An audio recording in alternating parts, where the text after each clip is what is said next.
Raise your hand if you ever thought before you sleep about your job, about your work, wrong decisions, embarrassing moments. Did your mind ever tell you, here's all the worst memories you had in the past 10 years? Well, this is basically what happens with me. Let me tell you a strange yet a true story. Something, you have it and I do as well. Thank you.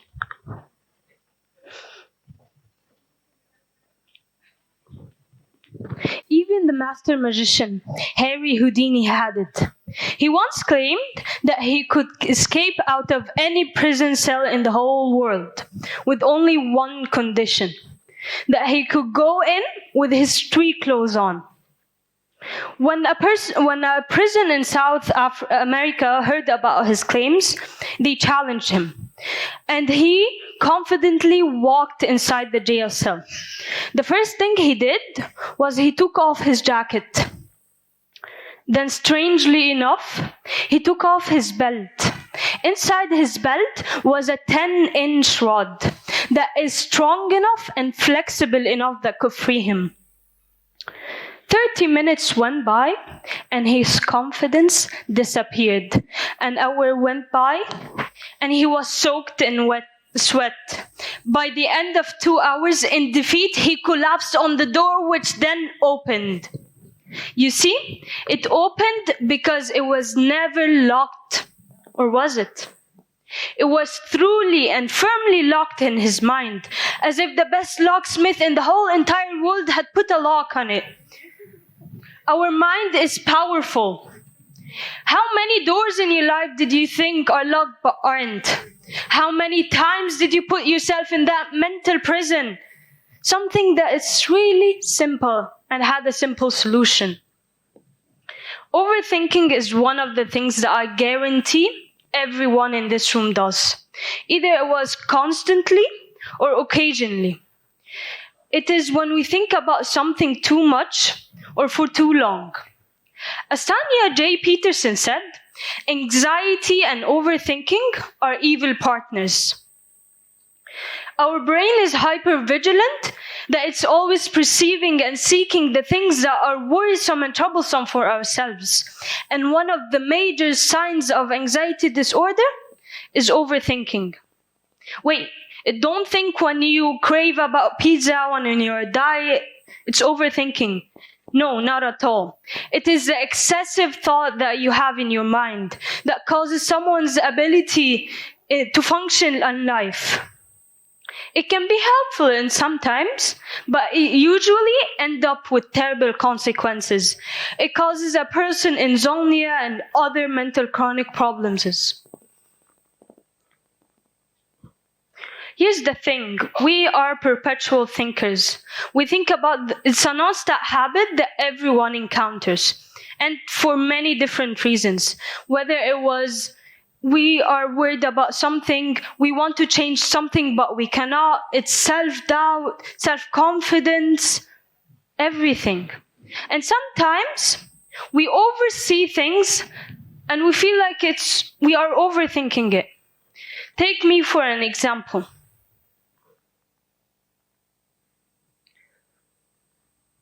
I'm sitting in chemistry class, and this chart is displayed.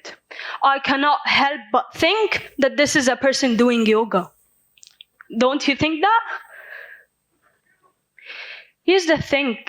Lack of confidence and self-doubt and knowledge does a simulation in a head.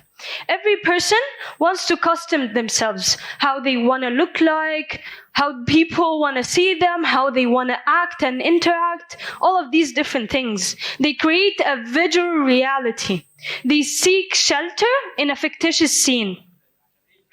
That's why Tony Robinson suggested that if you ever find yourself stuck and keeping on asking a lot of questions, just stop it. Think about something that excites you, something that really makes you happy, or else you'll just find yourself circling around this negative thought. Here's the thing. If you ever find yourself progressing and doing action while overthinking, do not ever call it overthinking, because it's not overthinking. It's over-planning. There's a huge difference between overthinking and over-planning. So when a person overthinks, that means their thoughts are just stuck up in their head. They have no other purpose than that. Well, when a person overplans, they can put these thoughts on a paper and they can carry it out in their future. And it happens because we've been there. Our mind has been there. Our mind starts to weave our interactions and emotions with our memories. It creates patterns, and these patterns generate more and more thoughts, and we end up in a negative loop. That's why you should never ever construct your actions on small thoughts and emotions, because these thoughts are always derived from a single emotion: fear. Yes, fear is very powerful.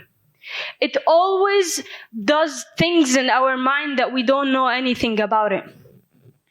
That's why you should never construct your thoughts on simple emotions.